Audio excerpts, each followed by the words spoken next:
জানেন আপনি যখন মারা যাবেন মুনকার নকির আসার আগে আরেকটা ফেরেশতা কবরে আসবে, যার নাম রুমন।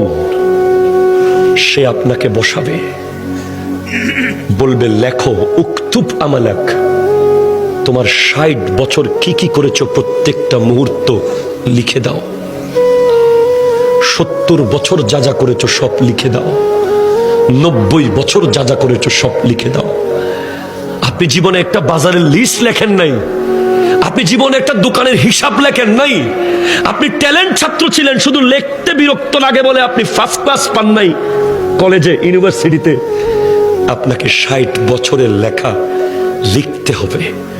প্রশ্ন করবেন, এই ফেরেশতা কালি কোথায় পাবো এত?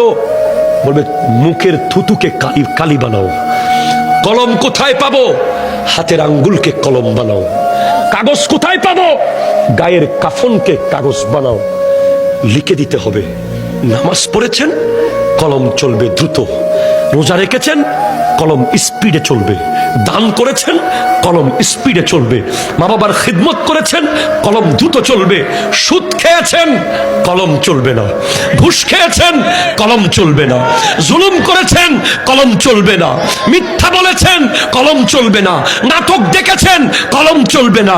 বাটপারি করেছেন, কলম চলবে না। নামাজ পড়েন নাই, কলম চলবে না।